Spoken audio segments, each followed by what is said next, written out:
Tell me if this sounds familiar. Battlefield and Call of Duty released new games the same year. One is loved, one is hated.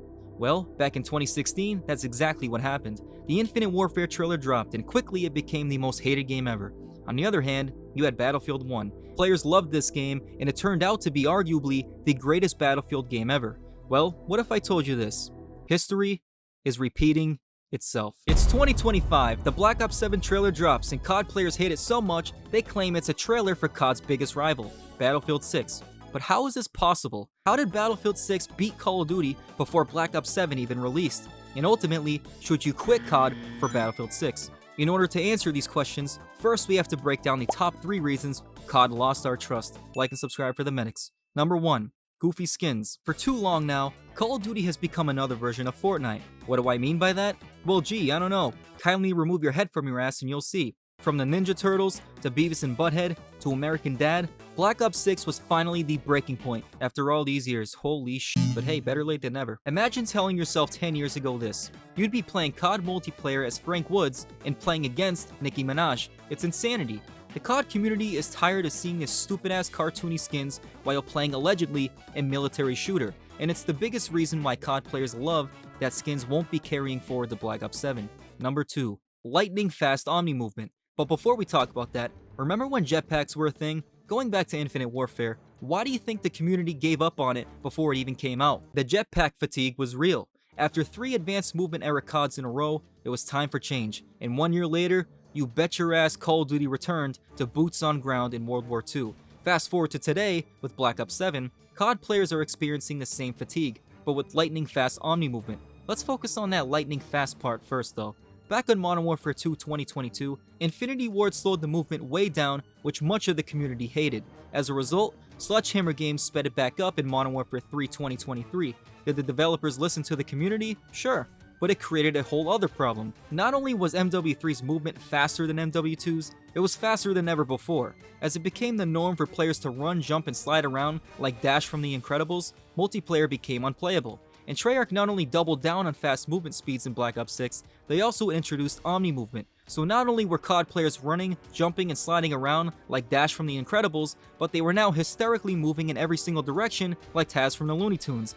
I'm giving them new ideas for bundles, aren't I? I should probably shut the hell up. And Treyarch again not only doubled down on fast movement speeds and Omni movement in Black Ops 7, they made movement even faster. And now you can bounce off walls like a dweeb. It's time to slow it down. I hate this game. And finally, we have number 3, the elephant in the room. Skill-based matchmaking. Ever since Modern Warfare 2019, Call of Duty has been poisoned by SBMM. It's this horrible matchmaking system which is designed to make every match as equally balanced as possible between each team. In other words, you're gonna have garbage teammates and play against CDL Pro wannabes. The idea is to keep everyone to as close to a 1 KD and a 1 win-loss ratio as possible. And as COD players continue to experience this throughout the Warzone era, more and more players quit the franchise for good. And here we are with Black Ops 7, where pre-orders are lower than ever and...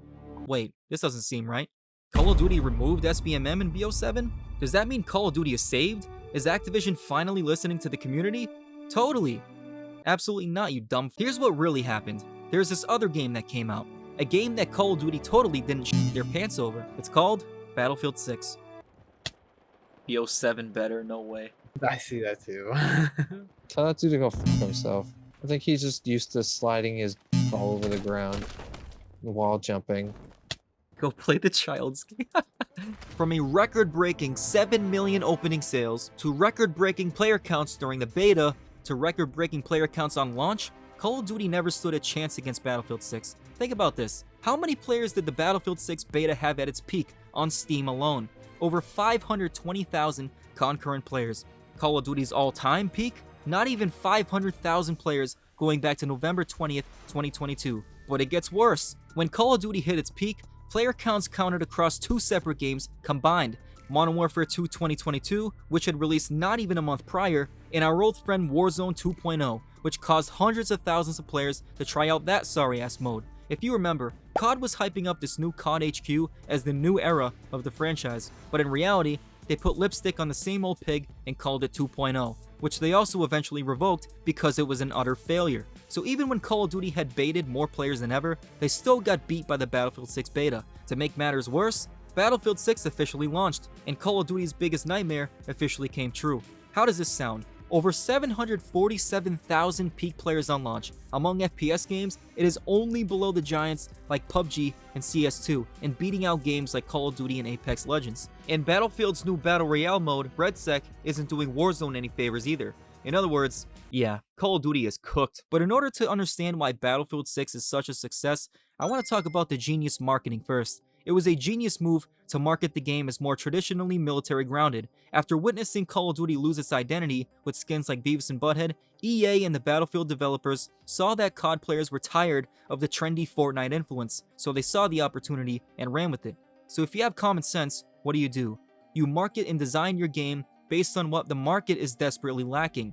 A good and fun military FPS game that stays true to its theme, something Call of Duty built its formerly legendary reputation on. As a result, half of the player base seems to have abandoned COD for Battlefield 6. Can you blame them? But here was my favorite part of the Battlefield 6 marketing. Prior to its full release, the Battlefield team released a live-action trailer, but it wasn't just any live-action trailer. This trailer included 4 celebrities, clearly a dig at Call of Duty for their ridiculous collabs over the years, but they quickly get killed off as the trailer transitions to real Battlefield soldiers during wartime. So what's the reason I love this trailer? It's a complete slap in the face to Call of Duty. Battlefield Studios was basically saying, we know you guys are tired of this garbage, so here's the traditional military action you really want. Buy our game. And that in itself to me is such a badass way to market your game. And you bet your ass I bought the Phantom Edition after seeing that one, like you instantly gained my respect. Meanwhile, Call of Duty is saying, so you don't want this SpongeBob collab we got cooking up? And how about we take a moment to appreciate the Battlefield developers?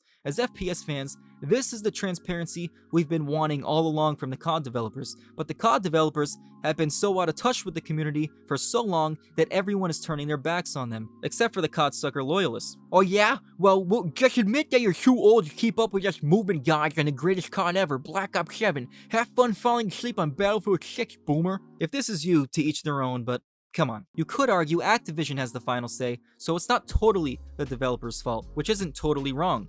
But we're talking about EA on the other side, so the Battlefield devs, DICE, they do not have it much better, let me tell you. But listen to some of these quotes from the Battlefield devs. It has to be grounded. That is what Battlefield 3 and Battlefield 4 was. It was all soldiers, on the ground. It's going to be like this. I don't think it needs Nicki Minaj. Let's keep it real. Keep it grounded. I don't know about you guys, but hearing this as a COD fan makes me want to run through a wall. A military game that is grounded, with all soldiers and no goofy skins? This is the best wet dream ever. And while many players were upset about colorful skins, the developers listened to the community and fixed it. As you can see in the Battle Pass and store bundles, all the skins are now grounded. How easy was that? The next quote is an official response from the developers regarding the movement controversy during the beta. Listen to this. Movement mechanics have been adjusted to create a more balanced and traditional Battlefield experience. Momentum, especially horizontal speed, carried from a slide into a jump has been reduced. There is now a greater penalty for consecutive jumps, which lowers jump height when jumps are spammed. Firing while jumping or sliding will result in increase in accuracy. These changes are designed to make sliding and jumping more situational, so they are no longer ideal options for engaging in gunfights, and will contribute to a gameplay pace that rewards skillful movement without becoming too fast or unpredictable. Again, wow. Nerfing bunny hopping and nut dragging, slowing down the movement speed to a more traditional pace? Somebody pinch me, or hit the like button and subscribe if you're enjoying the video, thanks. But do you see what I mean? The transparency and connection between the Battlefield devs and the COD devs is like night and day. It's like Black Ops 2 and Vanguard, it's not even close. And I don't care what the devs do about Black Ops 7. They've been ignoring us for so long, but now they want to act like they're listening? Now that Battlefield 6 beat them? No, they're not getting away with that. But let's expand on Battlefield 6 staying true to the theme of the game and why it's so important. Let me ask you something. Do you want to see some goofy ass skin while playing a military shooter, or do you want to see a bunch of badass soldiers? It's that simple, but it's amazing how something so simple can make such a drastic difference in the game's experience. There's something about seeing Coach Buzzcut from Beavis and Butthead slide cancel around the entire map that makes me want to use my monitor as a punching bag. It's almost misleading to place a soldier on the cover as if that's what the game's gonna look like. Then you load it up, and in reality, it's another version of Fortnite. But in Battlefield 6, the developers are keeping it simple. You want a military shooter in a war-torn environment? Okay, we'll give you actual soldiers who fit the theme to play as. And this plays into the importance of immersion. When it comes to FPS games, I honestly cannot remember the last time I was truly immersed. As a COD fan, That would probably be COD 4 Remastered or even World War II, and that's going on almost 10 years. I mean, how can you get immersed when all you see is a bunch of goofy skins running around like Sonic on steroids? That's why Battlefield 6 is a breath of fresh air. You get exactly what you paid for, and for a AAA game, that's becoming more and more of a rarity. You get military-based soldiers only, which you also are able to customize based on each class. Many of these skins you earn even by playing campaign missions, which is a lot better than locking them behind a paywall. I mean, I use skins I earned from buying the Phantom Edition as well as default skins. They all look appealing to me because they all stick to the military theme of the game, which contributes to how immersed you are into the game. But Battlefield 6's immersion doesn't stop at its theme. How about the atmosphere? Every player who plays any game wants to feel like they're in the game. Who wouldn't? Well, that's how Battlefield 6 makes you feel, like you're in the war. Holy cinema. Oh, shit. Oh! Oh, shit.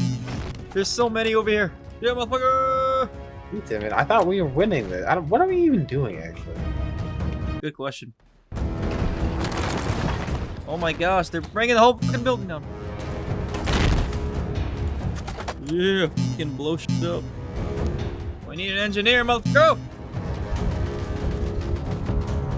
Oh shit. Yeah.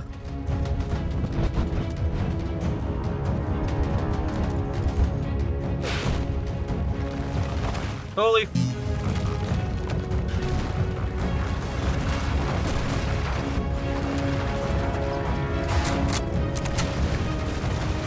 What the sh? Now I know why. Oh shit! Yeah, motherfucker. Yeah, get. Oh. Well, that ended. Yeah.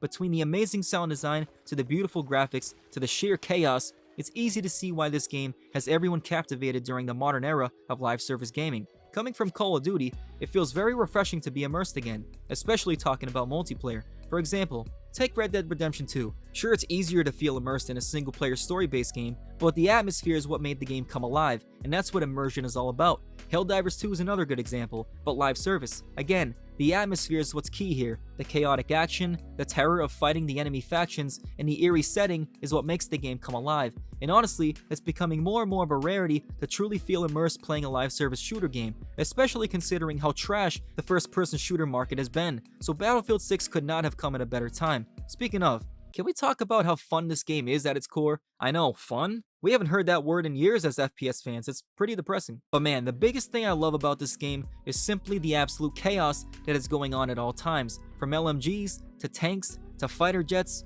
there are endless ways a player can wreak havoc. Yeah, we're gonna try that jet, motherfucker! Yeah! Woo! I'm not getting off the ground! Yeah, Stop! Stop! Yeah, run. Like, we can destroy all Holy this. That's so nice. This is actually fucking awesome. Or is this guy? You He's trying to hide. still in here? Yeah! Yeah! Yeah! Oh my god. There he is! Yeah! He got destroyed. Tell me not. There are times where you can just sit back for a moment and take it all in and say, man, this game is pure cinema. But you know what my motto is for this game? Blow shit up. I genuinely have fun playing as engineer just so I can use the launcher to blow buildings up. Yeah, that's how bad it's been in Call of Duty. What do you want me to say? While we're on the topic of engineer, I also enjoy the playstyle variety on Battlefield 6. You want to blow shit up? Be an engineer and use that launcher like you're aiming at the Black Ops 7 cover. If you want to play aggressive, which I'm sure most COD players are comfortable with coming over to this game, play as Assault. The ARs are fun, but I especially love running a shotgun or a grenade launcher. They're insanely satisfying to use. This is the classic run and gun class, so if you like rushing around like a maniac, this is all you. Recon is fun to use for players who play at a slower pace. They'd much rather sit back a bit and pick the enemies off with a sniper. It's a great change of pace after using the assault class, and getting sniper kills is especially satisfying considering it pretty much takes a headshot from a distance. And last but not least, we have support. These players are the medics, the ultimate team players. You know what they say, it's always where is the medic and never how is the medic. Unless he ignores you as you're dying right next to him, then he's an absolute piece of shit. Can you pick me up? I'm fucking right here, dude. What the f is this guy doing? Yeah, thanks a lot, you fool. off. But yeah, man, I can honestly say I spent hours playing this game solo and with friends, and the gameplay loop felt addicting. I haven't had this kind of experience on a first-person shooter since Black Ops 2, and I am not exaggerating when I say that. So while some players may have minor issues with this game, I can't say I have room to complain. Plus, as we already went over, the developers have been very responsive to feedback, which has drawn overall positive reactions from the players. But when it comes to the addictive gameplay loop, I think it speaks to the game's progression. Sure, there's your fundamental progression, such as levels, weapon levels, and weapon camos, but you know what's the most fulfilling level of progression? Simply getting better. Coming from Call of Duty, it not only feels good to play something different, it feels good to get better at this game. Now, I'm not saying you can't get better on COD, but let's face it, all you have to do is run around like a psychopath and point and shoot. The developers are designing the garbage maps smaller and smaller, and most players wait for Nuketown and Shipment 24/7 anyway, so who cares about map awareness? Spawns are rigged anyway. Well, actually, you can become a movement god and have insane aiming. Listen, COD suckers, shut the f. Battlefield 6 allows you to improve in more ways, which feels way more gratifying. Again, there's learning how to play on each class and improve on them. You can work on which classes work best for you and your friends to ensure the win. Hell, you could even learn to become a better pilot, such as myself. I don't know how to move forward with... How do you move forward with the planes? Like, this is fucking insane. I was gonna say, I see you, and then I see you on like the I see the little. Holy sh... What the f... Oh shit! There's a fucking jet. Is that it? Oh man, that's cool. I'm just, like, moving back. I can't fucking move forward. How the f do you move forward? We're driving, we're like driving with a helicopter instead of flying it. What the f... Literally. Dude, we're just like a feather in the wind. I can't fucking move.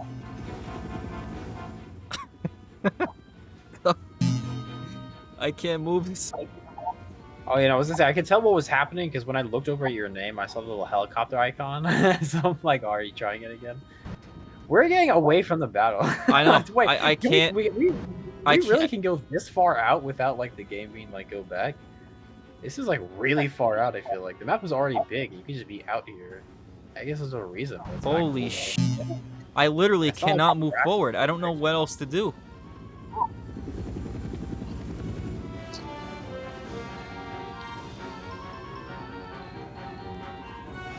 We're moving further away. Oh, now we have to return to the combat area. Oh, we're gonna die. No. Dude, it's like we have the battlefield and we're like 10 miles outside of the battlefield and we died. It's gonna be like really hard to explain. It's a work in progress. Now, other than the addictive gameplay loop, let's talk about the most obvious advantage Battlefield 6 has over Call of Duty. Battlefield doesn't release yearly, so there's no fatigue compared to COD, you know, other than 2042. This is not to give a trash game like Black Ops 7 a pass, it's just to say one thing. It's time for COD's yearly release model to go. Our fatigue for this series has grown to a point where something has to change, and this would be undoubtedly good. So Call of Duty, do yourself a favor and copy Battlefield here. Make a game people want, update it the way they want, and release the new game when it's time. Man, it really is that simple. But all this talk proves one significant point. Competition, Battlefield 6 in this case, is the best thing that could ever happen to Call of Duty. Due to the massive success of Battlefield 6, the Call of Duty community has seen the developers do things we never thought we'd witness. The biggest surprise? The removal of skill-based matchmaking on Black Ops 7's launch date, which they introduced during the beta. Battlefield 6 has beaten Call of Duty to a pulp so bad and stole so many of their players that the COD devs were forced to do the unthinkable. After all those years of Activision and the devs acting like SBMM never existed, here we are in 2025. By their own accord, they've been caught lying the whole time, and now it's officially confirmed. I hear they're calling it open matchmaking because there's going to be so many open slots to fill since everyone's on Battlefield 6. But seriously, they are in panic mode. They are crapping their pants. COD also made other stunning moves, like changing the Vault Edition skins, keeping lobbies together in between matches, and hinting at less goofy skins in Black Ops 7. Yeah, we'll see about that one. In reality, Call of Duty never would have made these last-second adjustments if Battlefield wasn't this big of a success. And that's why we can only hope this causes massive change for Call of Duty in the future. Best case scenario, Infinity Ward returns back to a modern military-based theme in the next COD game, and they take notes on how the Battlefield developers handled their game. More realistic scenario, they increase the price and sell twice as many bundles. But let's circle back to skill-based matchmaking. Did you catch the way Call of Duty worded this announcement? If you didn't, Listen closely and see if you catch it. At launch, open matchmaking with minimal skill consideration will be the default for Black Ops 7 multiplayer. Simply put, imagine the matchmaking experience of Open Mosh Pit from the beta, but as the standard in Black Ops 7 on day 1. So did you catch it? Remember those 2 key words. At launch, meaning they're already opening up the possibility to reinstate SBMM later into BO7's release. Since they know Black Ops 7 is going to fail miserably, they're going to use their low player counts and blame it on open matchmaking. They'll say something along the lines of, see, we took away skill-based matchmaking and it was our worst launch ever. So based on our close testing of this new but old matchmaking system, we have determined that we want your old friend SBMM to return. Have fun, and don't forget to shove it up your ass while you're at it. When in reality, the game is a failure, not only because the game is a scam, but Battlefield 6 beat it so bad to the point it stole all the COD players. So it concerns me when I see COD players acting like anything was actually resolved. If anything, it's about to get a lot uglier. So what's the bigger point here? Do not trust Call of Duty. Do not trust Activision. If you don't know that by now, yeah, we're really screwed. But yeah, comment which game you'll be playing, Battlefield 6 or Black Ops 7. If you ask me, Battlefield 6 not only beat Call of Duty, it reminds us what a real FPS looks like. But wait a second, we're not done yet. If you want to learn how bad Black Ops 7 really is, watch this video next. Before you do, be sure to like and subscribe and share with your friends. Thanks for watching, everyone. I am exceptional. Tis been one.